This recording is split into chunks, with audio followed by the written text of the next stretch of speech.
Alright, welcome back to Roguetech, and welcome back to the Comprehensive Guide series.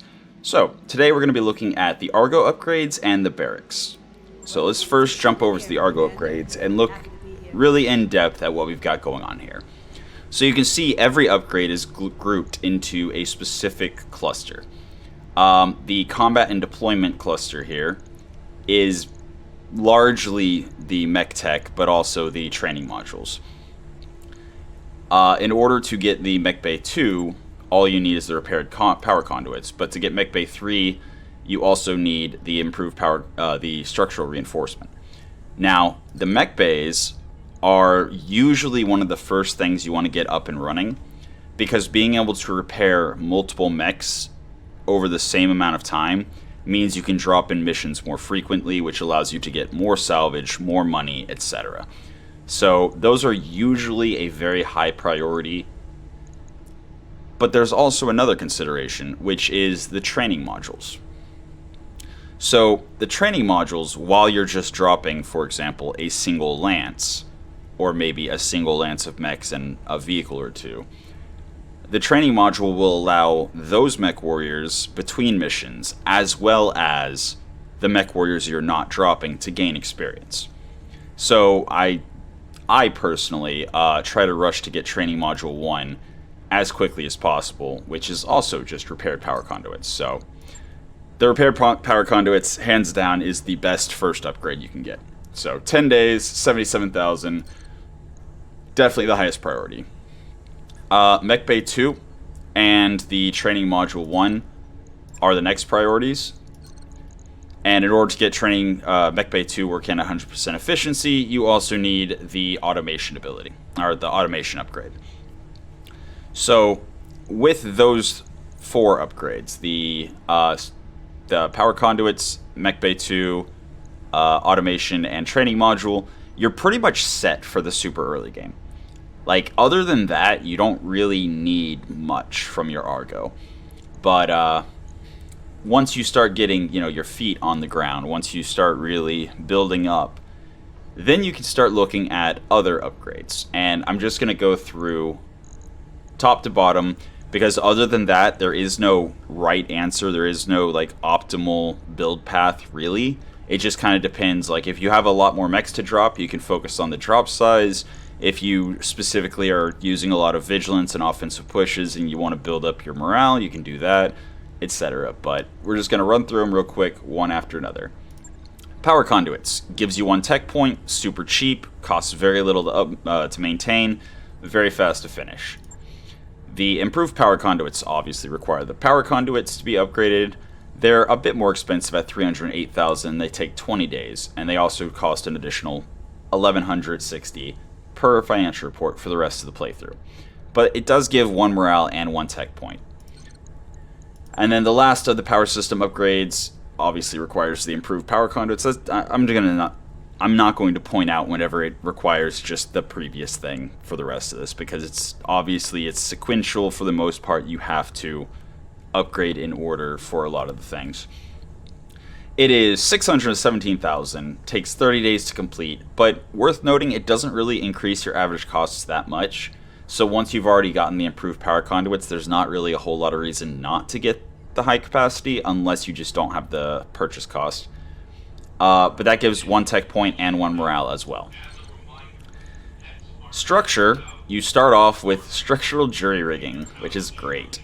You can then get structural repair, which is, again, cheap, 77,000, 15 days. And the structural reinforcement requires the structural reinforcement further upgrades that. But all you get for these two upgrades, the structural reinforcement and the structural repair and the structural reinforcement, is unlocking other potential upgrades. Then you have this little thing, the storage space. So for 77,000 initial investment and 30 days, you're able to reduce the monthly upkeep of all of your stored inventory by 5%. Which, at the beginning of the game, when you have very, very little in as far as equipment, mech salvage, and mechs, it doesn't do much of anything. However, the second you start building up a little bit of salvage, a little bit of equipment, a little bit of weapon systems, what have you, that 5% will very quickly pay for the 77,000 and the 309 per financial report. So this is actually a very good upgrade to get if you don't have anything else you particularly want or can afford. And likewise, there is the additional storage space. This one is a little bit, it takes a little bit longer for it to be really justifiable. It also requires beta pod, so we'll get there in a second. But this one, it's still only 5% additional reduction, but it costs 231,000 and 773 a month. And then, of course, the last one is the most expensive of the three, which is 1,300 a month, 385,000, and it's still just 5%. So the first one, absolutely great to pick up pretty much whenever you can. The other two, I usually hold off until I've stockpiled a lot of stuff. Drive systems. Obviously, you start with the ability to fly around. Then you can upgrade it to reduce travel time to and from jump points by 20%. Now, mind you, this is not going to reduce the, I think it's 2 or 3 days or whatever it is, between when you link up with the drop ship, or the jump ship, and it jumping between the different sectors, and then once you get to the final system that you're trying to get to, and you decouple from the jump ship, that's when this 20% applies again. So it's actually not nearly as much of an improvement of travel time as you would think just looking at it as 20%, because unless you're doing very short travel, just like one system to a neighboring system, the jump ship travel is going to be a decent portion of the trip. Likewise, the even better upgrade, which is 30%, and the even better, which is 45%. I do not know and have not really investigated whether this is beyond the previous drive or if it's total. So if it's total, that means this is a 20% increase, this is a 10% increase, and this is a 15% increase from the previous. If it is separate and they probably would stack multiplicatively in that case. But regardless, you're not going to see a massive change, and they are kind of pricey for what little you get out of them. Especially if you're traveling while repairing and building mechs, the 300,000, 650,000, and 1.5 million are quite an investment to just get to and from places a little bit quicker. It's usually better to just plan your travel around when you have a lot of work to get done. Habitat pods. These are very important to expand the Argo and also your roster of Mechwarriors. So the Alpha pod that you start with is just 8 berths. That's it. Bravo pod, or Beta pod, it gets you 16, so it doubles the number of Mechwarriors you can have. Very, very low cost upkeep for that. I mean, it's 1,500 per financial report.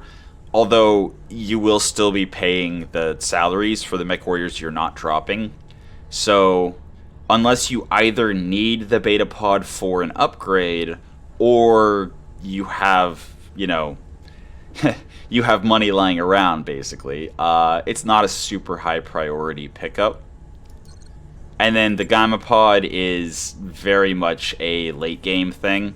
It does increase the time before affinity decay begins, which is nice if you're traveling a lot, but honestly, early game you probably shouldn't be traveling too terribly much anyway, so the affinity decay isn't going to come in very often.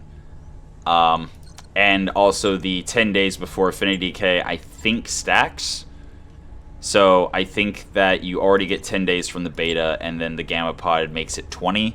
Don't quote me on that, though. I haven't exhaustively tested, and I've never really run into a problem with affinity decay, hindering me too terribly much. Alright, moving down. We then have drop size. This is a 2.1 million C-bill investment to get 1 tech point and the ability to drop 2 additional battle armor, but more importantly, it also gives you the ability to start making other improvements. So, You can drop 1 additional mech or tank with each of these upgrades, up to a total of 2 lances of mechs. You can drop additional... wait. Where is it? There we go. You can drop 2 additional vehicles with those 2 upgrades. So you can drop a full lance of vehicles in addition to your 2 lances of mechs. These just reduce upkeep, and again, it's one of those, like, it's 5%, and if you're paying 300,000, then you need to have a lot of stuff lying around for that 300,000 to be justified, you know, in any timely manner. But you can get the tank slot upgrades with just the with just the Junkyard Leopard. Then the drop tonnage upgrades. These obviously do not matter at all early game. Well, I guess if you're dropping a lot of medium mechs and medium tanks and you've got the extra slots, like, starting drop tonnage limitation, I believe, is 400 tons, which, since you're starting with 4 mech bays, or 4 mech drop pods, or the ability to drop 4 mechs and 2 vehicles, that means you would have to have 70 tonners, I believe. Math. No, it would be like 65 tonners. Regardless, you would need heavy mechs and vehicles to need any drop tonnage before you upgrade the additional places or slots you can drop. Oh, coincidentally, you also have to have the ability to drop more before you can start upgrading. Is that consistent with all of these? Yep. You have to be able to drop more stuff to be able to upgrade your drop tonnage. But again, this is like mid to late game concerns. Early game, you're not likely to have a whole bunch of heavies sitting around. Now, the drop information. This is new since the previous save break, unless you're watching this once the next save break happens, which they've delayed till December, I believe. But yes, apparently you'll be able to see a map preview in the contract details screen. So you'll be able to get an idea of what map you're dropping on before you decide what units to send in. So if it's really mountainous and rocky, maybe not dropping a bunch of direct fire mechs that don't have jump jets. Or if it's very flat, obviously higher armor would be more beneficial. But yeah, that's a new feature. And then the second one allows you to see the weather conditions before you drop. So if it's a nice and rainy, foggy, whatever day, maybe it's time to drop in some stealth mechs and have some fun. But regardless, that's just a new thing. I haven't actually used either yet, so I can't actually show or really discuss the value of them. But in theory, the more information you have before dropping on a mission, the better you can tailor your team. Now then, mech bays. Each mech bay, in addition to giving you tech points and the ability to repair mechs more quickly, it also lets you have more mechs and vehicles and battle armor ready to drop. So the starting mech bay that you have is 6 mechs, vehicles, and battle armor. The second mech bay expands that to 12 of each, and the final third expands it to the total of 18 of each that you can have sitting around ready to drop at a given notice. Repair and refit. Tech points. And tech points. And also second mech bay and third mech bay efficiency from the automation. And then more tech points. A lot more tech points. And more tech points. That's all that does. So again, the automation, very important as you get the mech bays online to make them work as well as possible. Especially the third, because it starts at 33% efficiency. So for every 1 day, you get 1/3 of a day of repairs done. But with that one simple 73,000 C-bill upgrade, you're able to get it to 100%. So very much, if you're going to invest in the Mech Bay 3, make sure you also immediately grab the improved automation. Training modules. So the first training module means your Mechwarriors start gaining experience passively. Worth noting, if they are injured, they do not gain this experience. But if they are fatigued, they will. Unless they change that since the save break. And the 200,000 total experience is including the experience that has been spent to already gain the skills they have. So if you, as part of your campaign, if you increased the amount of experience needed per skill point, you're going to stop gaining benefits from this much earlier in skill progression than if you have a lower a faster progression for your mech warriors. And it also minimizes the affinity decay to 5 points, which, honestly, if you're at 5 points of affinity decay, then that's already too low to matter, basically. So, that's like a negligible feature. Whereas Training Module 2 gives you 20 more experience per day, increases the cap by 300,000, and the affinity decay to 10, again, it's under 20. Most affinity starts at 20 to really matter. But this gives you the ability to retrain your mech warriors, which we'll get to the barracks in just a moment. But without Training Module 2, you cannot retrain your mech warriors. So that's the primary value from Training Module 2. Then, Training Module 3, 80 experience per day, up to 800,000, which, if you have the Mechwarrior progression, I think it's I forget which ones it is, but the Mechwarrior skill settings where they gain and spend experience, if you make that faster, then that 800,000 can potentially almost max out mech warriors. And this is the most important part here. The affinity decays to a minimum 40 points.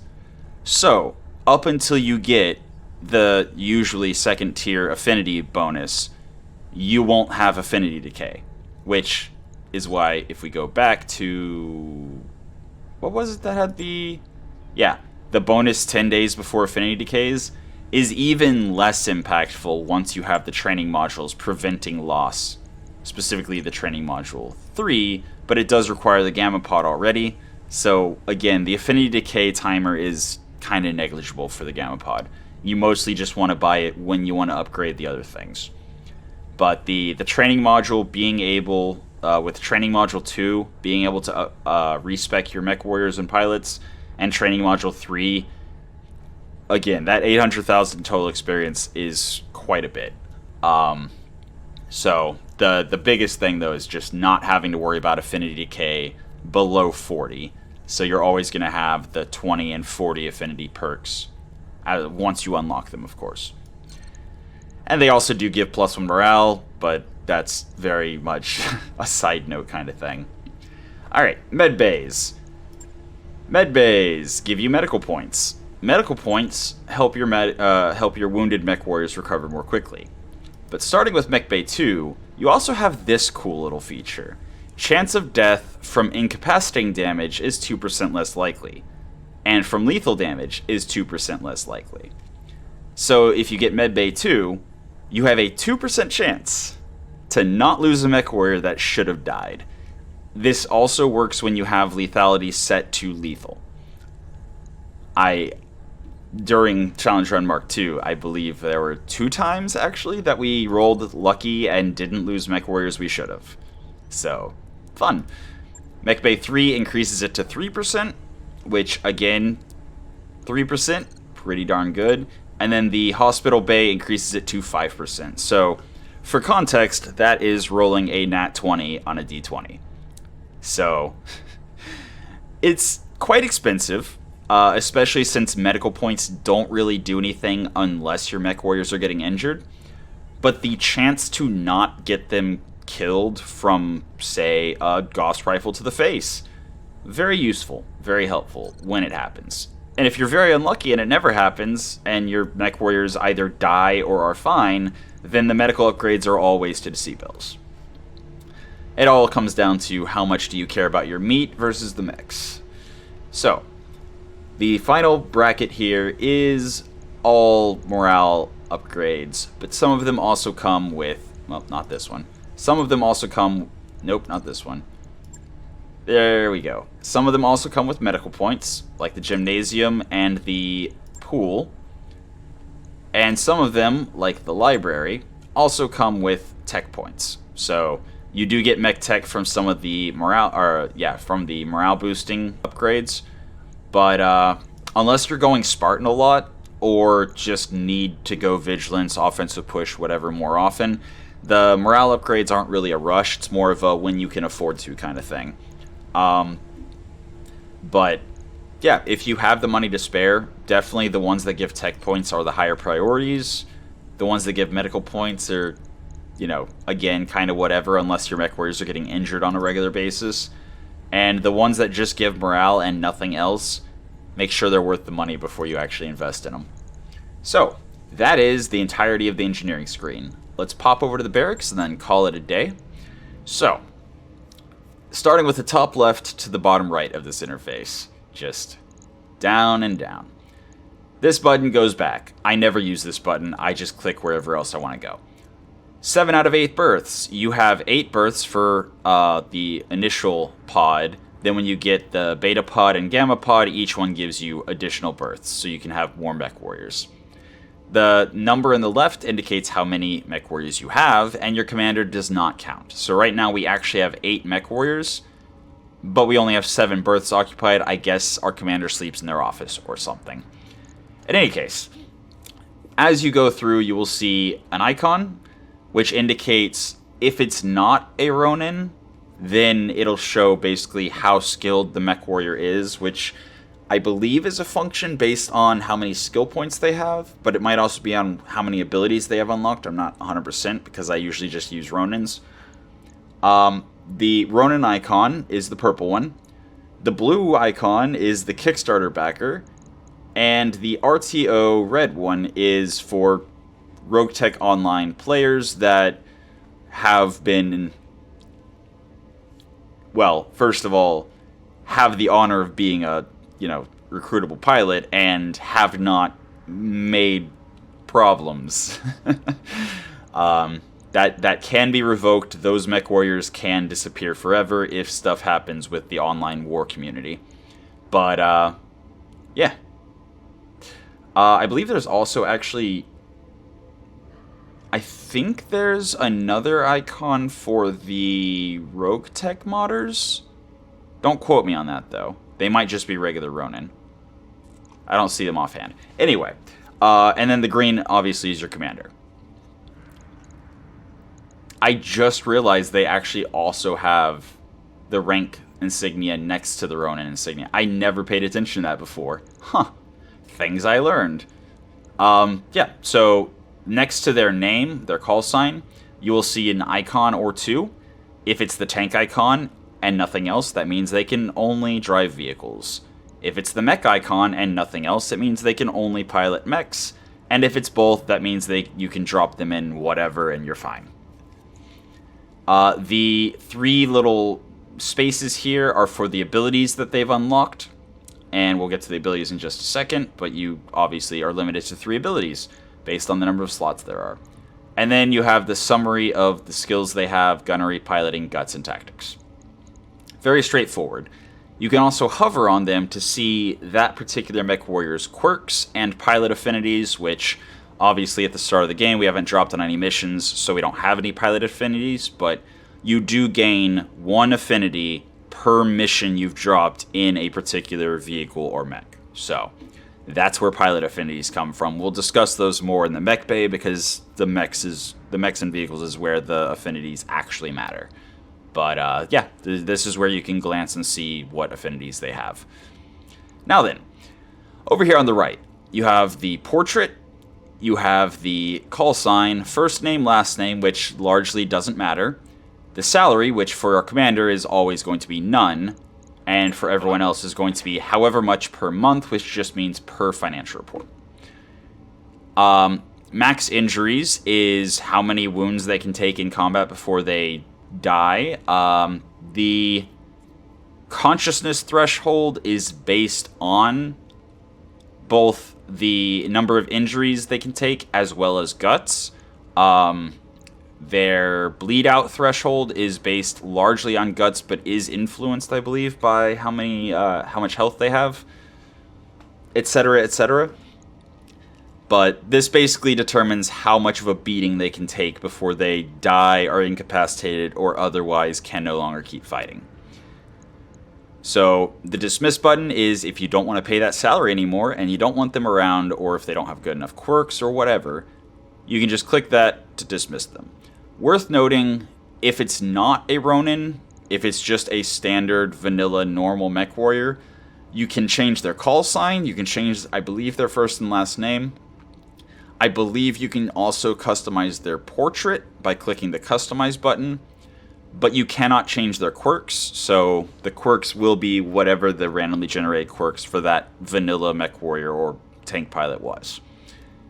Now then, the skill breakdown here is very straightforward. You have somewhere between 1 and 10 gunnery, piloting, guts, and tactics. You'll notice on the right, there are these white little things that list off some stats. That's telling you what you're getting from this particular tree in aggregate. So right now it's for 3 gunnery, it's 3% base chance to hit, minus 2% jam chance, and 30% chance to unjam a jammed weapon. With 4 gunnery, that goes up to 4% base chance to hit, minus 3% jam, and 40% chance to unjam. Most of these bonuses are very linear, so going from 9 to 10 gives you the same bonus as going from 1 to 2 for this, mostly.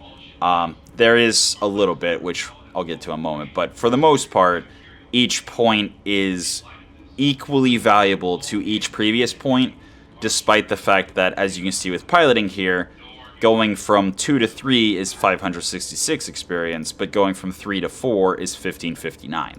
So the skill points get more expensive, but give you the same benefit as you go. Now, you can see the 5 and 8 slots have these little icons. These are the abilities, and unlike vanilla, where you just get an ability once you get to the certain points, in Roguetech you can actually pick.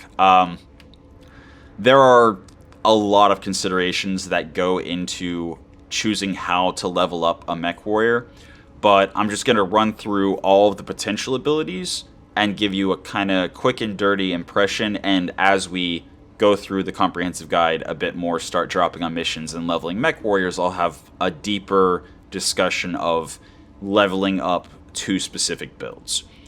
But the one thing to note before I start, you can have 2 of the level 5 abilities and 1 of the level 8. If you want, for example, to get your piloting past 5, at and above 5, but you don't want either ability to be from the piloting tree, you have to get whatever 2 trees you want to level 5 to get those abilities, to lose the ability to take the piloting ability, to lose the chance to take the piloting ability, which by doing that, then you can go 5+ piloting to get the melee accuracy, initiative, randomness, whatever, without having to take either awareness or escapist. But again, you just have to take whatever 2 trees up to 5 before you can take the other ones past it. So, starting off with the gunnery tree. Bandit. Splash weapons are everywhere.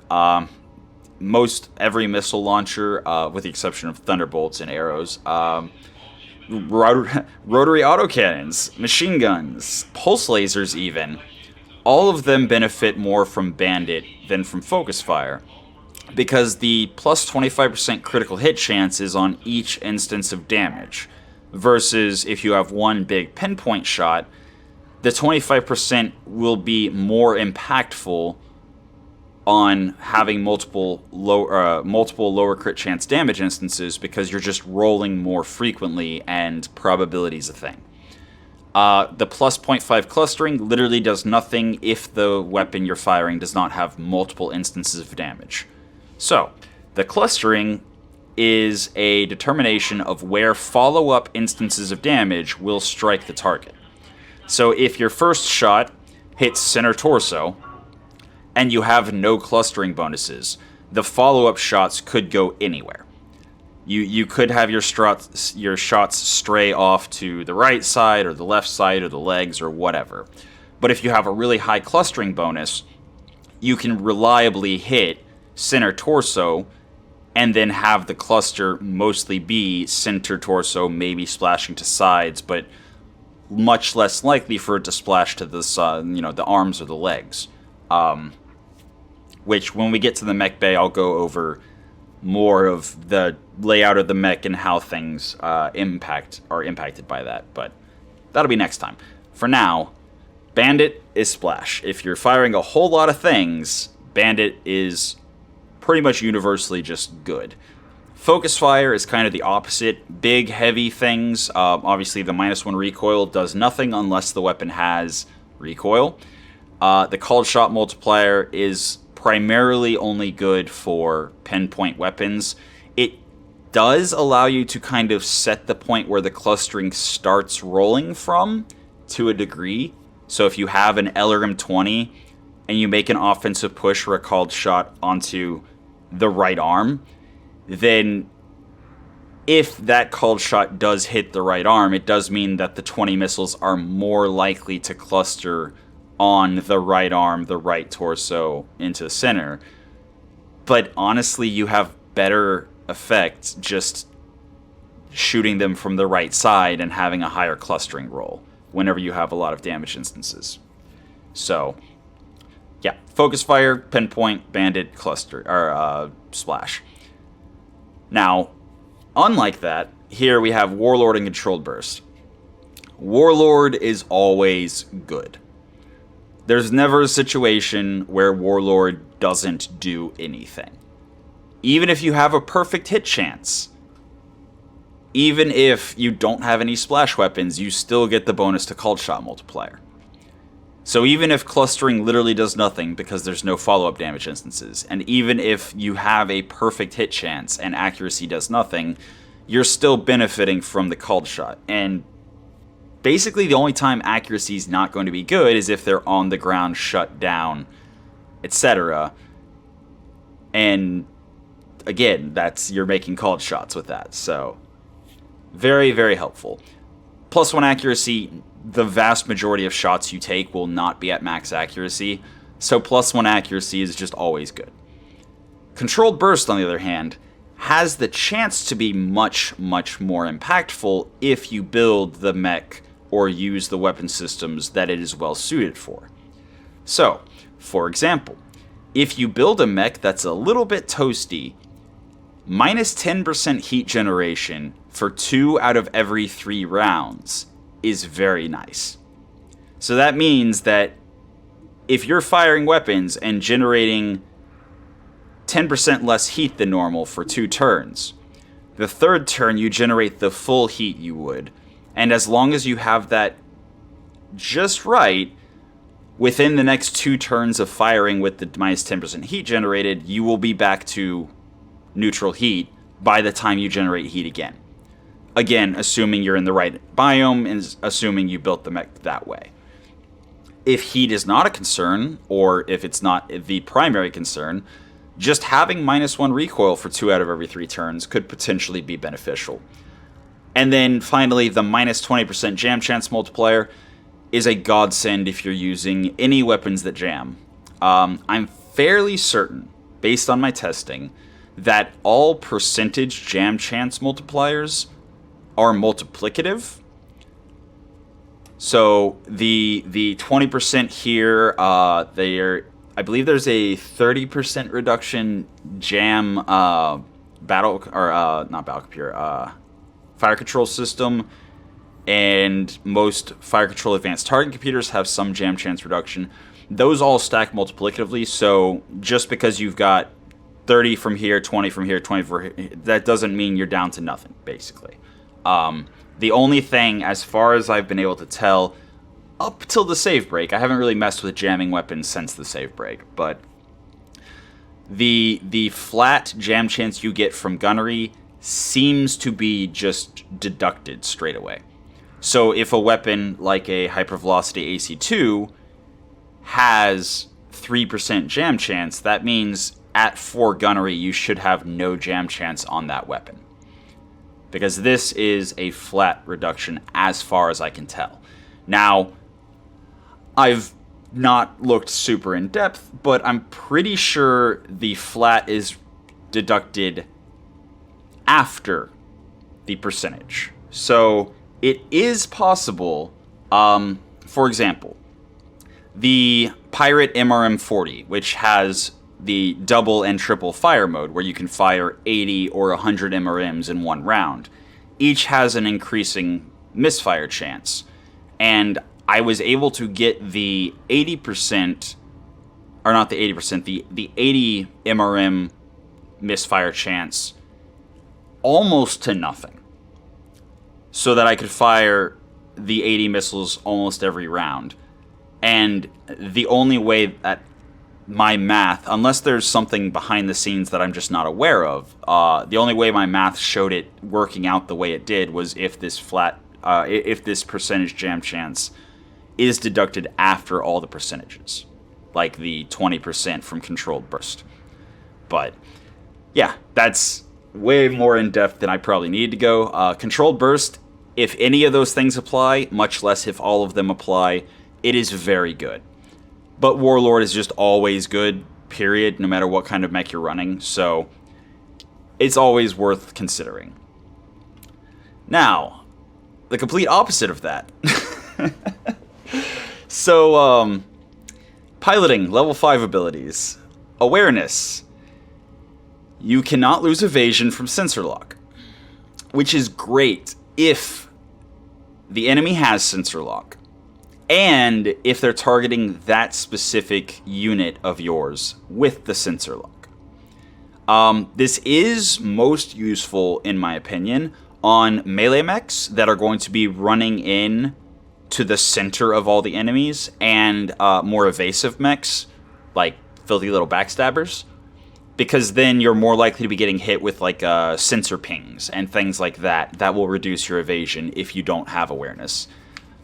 And it does always give +1 initiative, which it didn't used to, so it's better than it used to be. But if the enemies don't have any sensor lock, you're just getting +1 initiative, which, debatable whether or not that's actually worth it. Escapist, +2 max evasion. So the base max evasion is 6. In order to get 6 evasion, I believe you have to be moving, I think it's 14 hexes per turn to get 6 evasion. If you have Reckless, it reduces your max evasion by 1. So this can be used to give a Reckless Mechwarrior. Do we even have one? I don't think we do. Anyway, so Reckless is a quirk that, yeah, we don't, reduces your max evasion by 1, so you could use Escapist to get that back and then get an additional 1, but unless you specifically built a mech or vehicle to go super fast, like if you have a really fast hover tank, Escapist could be viable on them. The minus 10% visibility, on the other hand, is quite interesting if you're running something that has, say, mimetic armor. So there's, well, you know what? I'm just going to wait to do stealth stuff until another episode of the Comprehensive Guide series, but minus 10% visibility is either huge or nothing. If it's a bright sunny day in the middle of the desert, and it's just a standard mech, visibility isn't going to be too impactful, unless you're, you know, like running around really fast, stealthy, and in trees. Now, on the other hand, Phantom and Mobility Expert are actually pretty good. Mobility Expert is not as good as it used to be. But, well, then again, so I haven't tested it. It used to be every 3 turns, Mobility Expert lets you increase your hex movement by 1 for the rest of the battle. Every 3 turns, which adds up very quickly, especially if your base move is, you know, 2-3 or something very slow. So you can increase your speed very, very quickly, or you used to be able to. But the fact that they added and avoid mines for 1 turn, I don't know if that means +1 hex move and avoid mines, all of which for 1 turn. Or if it means +1 hex move, period, avoid mines for 1 turn, period. So I'm going to have to actually test that at some point to see. And there's always the chance they're going to change it completely next save break, because they've done that a couple times. Mobility Expert has changed many times. But more interesting if you're running any kind of stealth, or even if you're not running stealth, Phantom is really good. Like, really good. So for 2 out of every 3 turns, you can half your visibility and sensor signature, and gain 2 local ECM. So what that means is, effectively, when you have 2 local ECM, any enemy unit that is attempting to shoot your mech that has 2 local ECM effectively has -4 tactics, which I'll show you in a minute whenever we get to the tactics about the sensor roll. I'll talk about all that. But for all intents and purposes, this is all enemies that are trying to shoot this unit get -4 tactics, in addition to having the amount, having the thresholds that they're able to see and detect you at. So it's very possible to just disappear from the enemy's view and do all sorts of shenanigans with stealth and visibility and sensor reduction, especially with like forests or destroyed buildings you're crawling through or whatever. So Phantom, very good. Mobility Expert, jury's out until I actually test it more.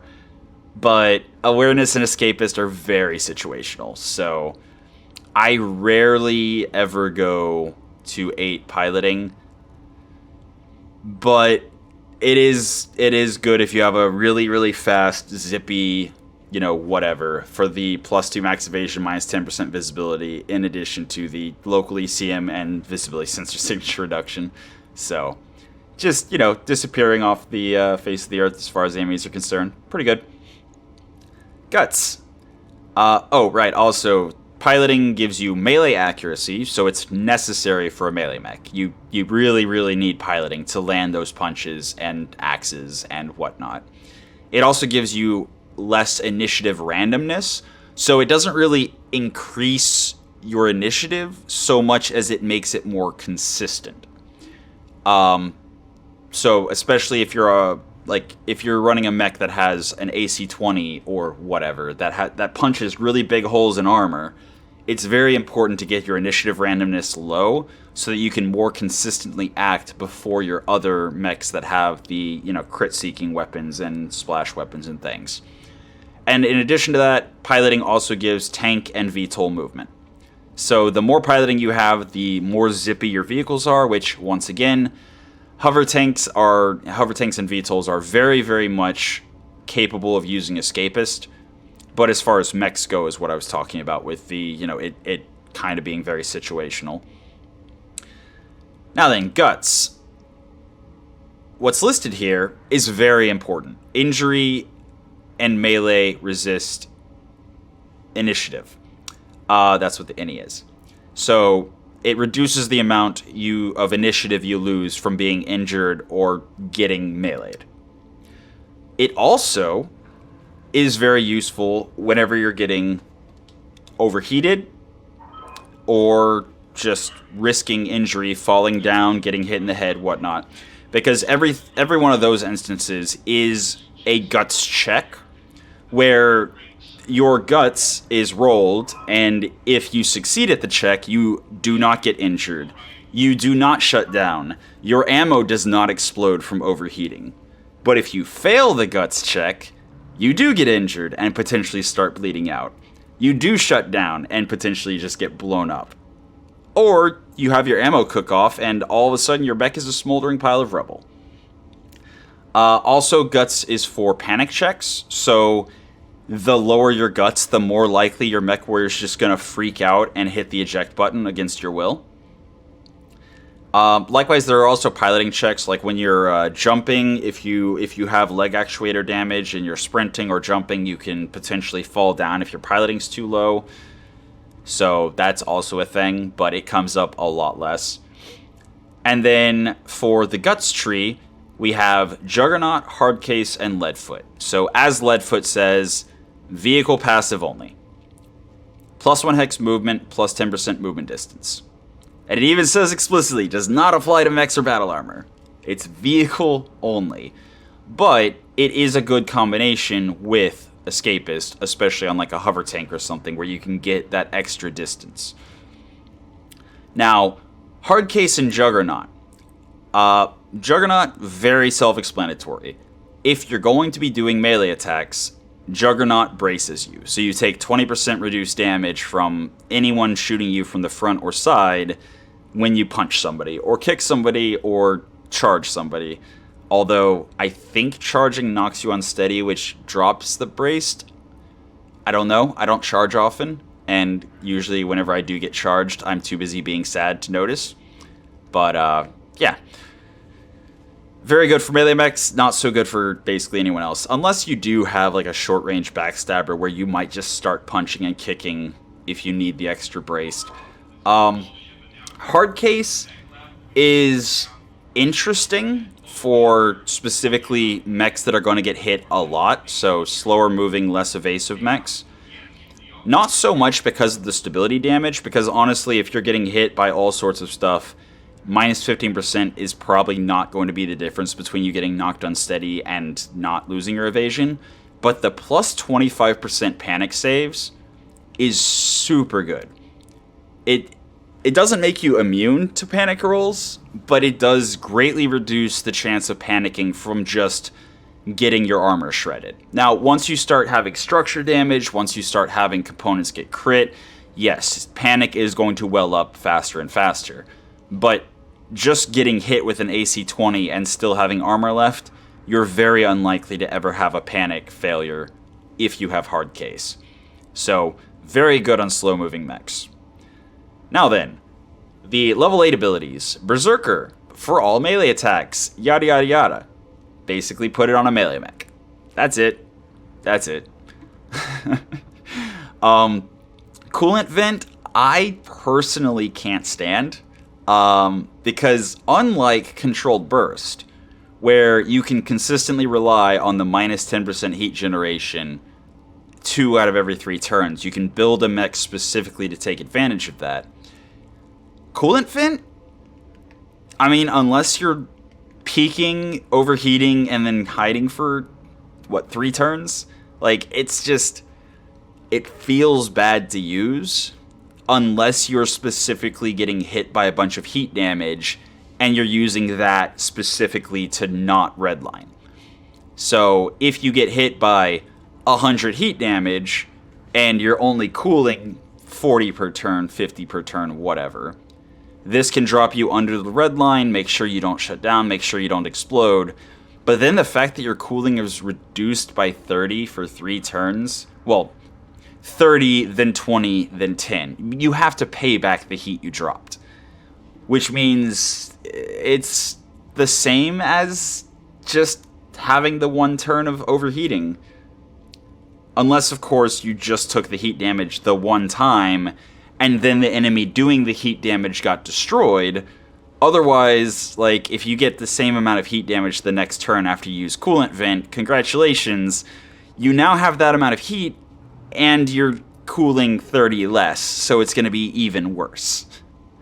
So just, I have yet to find a use case for Coolant Vent where it, like, feels good 10 out of 10. Like, in very niche situations, I could see it being good, but those situations are few and far between, and I would much rather just have Controlled Burst.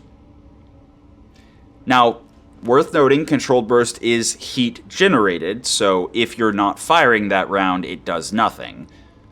But just even if Coolant Vent was just, you get 60, and then it's 20, 10, nothing, like paying back half of it, that would be amazing. That would probably be borderline too strong. But at the same time, like, in its current iteration, it's just feels bad, man. In any case, moving on to tactics. So, tactics does a lot, and is honestly the most important stat at the start of the game. So, first thing it does, every 2 points of tactics gives 1 initiative. So, bumping it up to 4 tactics brings us to +2 initiative. 5 would still be +2 initiative. Also, every 2 points of tactics gives +1 to sensor rolls. Sensor rolls are rolled at the beginning of each round for every unit.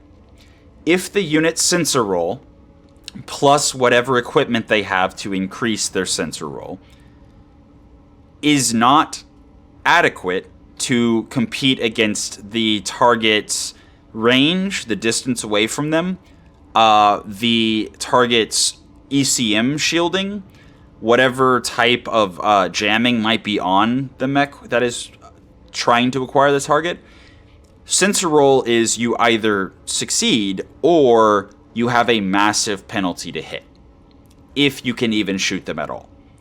So sensor rolls are incredibly important. In addition to this, every 2 tactics also gives you 1 offensive push accuracy.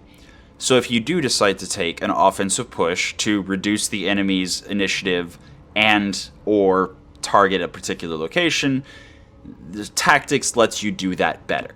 It negates the penalty to accuracy you take for offensive pushing somebody.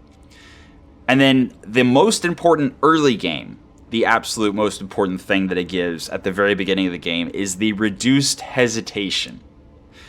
So you can reserve a mech and not be penalized as much. So hesitation accrues when you reserve. So if you start at, say, 22 initiative, and then you reserve, and then you reserve, and then you reserve, so you can go on turn 5.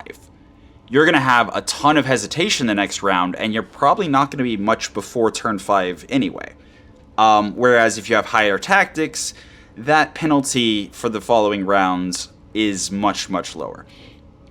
One thing it does not explicitly state here that tactics also helps with is the amount of reduction. So if you reserve with 3 tactics, you're going to be reserving for a large chunk of turns. Whereas if you have 10 tactics in your reserve, you're only going to be reserving for a couple of turns. So for example, from 22, if you reserve with 3 tactics, you might drop down to 12. But if you have 10 tactics, you might only drop down to 20 or 19. So that is all the stats. And the last of the abilities, Tactician, exactly as it says, max sight and sensor range, and +1 advanced sensors and initiative. And also Cautious gives +1 advanced sensors and initiative. Automatically, just that last bit, the advanced sensors and initiative, makes it good. Again, especially early game where you're trying to acquire targets and not having sensors on a target really penalizes your hit chance. Max sight and sensor range very much helps if you're firing beyond about the 600 meter mark. If you're using any weapons that go beyond 600 meters, which is like large laser max range, then the max sight and sensors helps. However, my favorite, honestly, probably my favorite of all of the abilities is Cautious. Removes 1 bar of stability damage when reserving. Doesn't sound like much, but from what I've seen, removes 1 bar of stability damage per turn you skip. So if you start again at 22 initiative and you reserve down to 19, that actually drops 3 bars of stability damage. I haven't been able to really test it a lot because usually I'll have 2 bars and reserve, and then those 2 bars will be gone. Because usually if I'm already knocked unsteady, I just move instead of reserving to drop the stability damage. But removing the stability damage and not really being penalized other than just taking a turn a little bit later and maybe having hesitation the next round is so strong, especially early game. So, Cautious, very much one of my favorites, but Sight and Sensors is very good on a sniper mech or LRM mech. And then we get to the last of the level 8 abilities. We have Sensor Lock and Field Command. In my opinion, I know this is a very much debated discussion, but in my opinion, Sensor Lock is largely useless. Not so much because being able to sensor ping your opponents is bad, but more so because you can use it to ping a single target. So if there's a single stealth mech giving you trouble, for example, you can target that one mech, and that one mech gets double its signature invisibility. The removes one evasive charge, I just completely negate, like I ignore. Because the vast majority of times, the people that you really want to ping are the ones that are going to have, what is that called? The awareness? Yeah. So they're going to be immune to losing that evasion. Which means literally sensor lock for a single target is increasing their signature invisibility. There are pieces of equipment, quite a few, like warfare suites, that lets you sensor ping. AR-12 Sheath Beacon lets you sensor ping. And the sensor ping, unlike the sensor lock, applies to all units in a certain radius.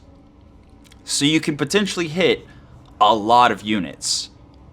And if most of them are immune to the evasion loss, okay, but at least the one that's not lost some. Or even if they're all immune, at least you increase their... I don't think the Warfare Suite Mark II or the AR-12 or 24 Sheath Beacons double the signature invisibility. I think it's a reduced effect, but it is still an increase to their signature invisibility. So sensor lock is just kind of worse than tossing in a piece of equipment that lets you ping multiple enemies. Field command, in theory, sounds good. So, unless they changed it since the save break, this does end your turn.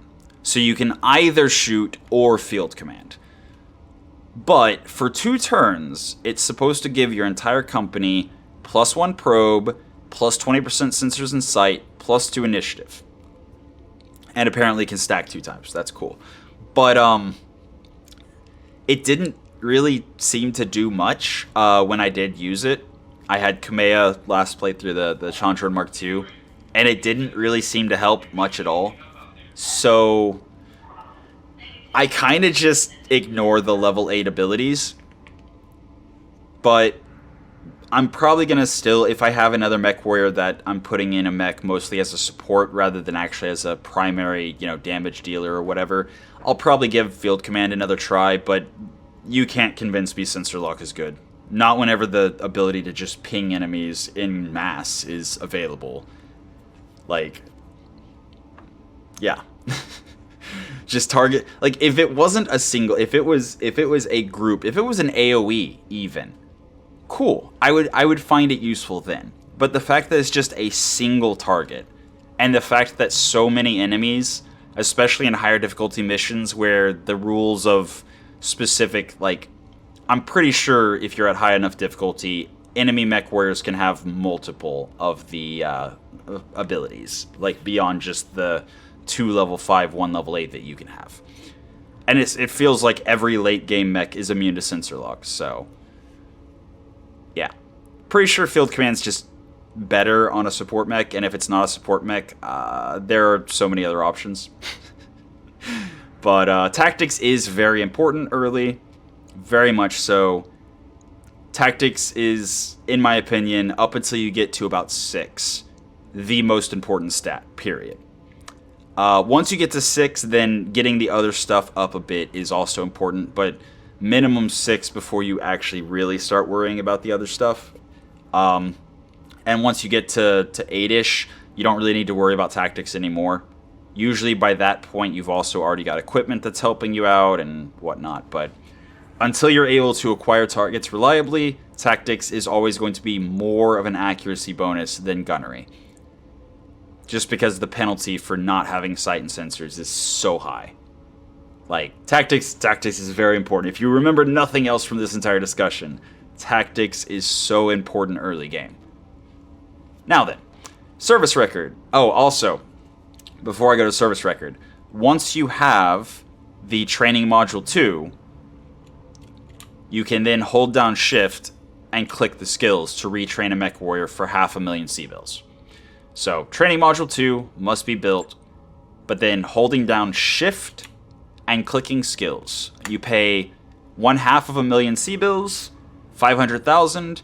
It puts all of their points back to 1 and refunds all of the experience that you have spent so far training them to do whatever.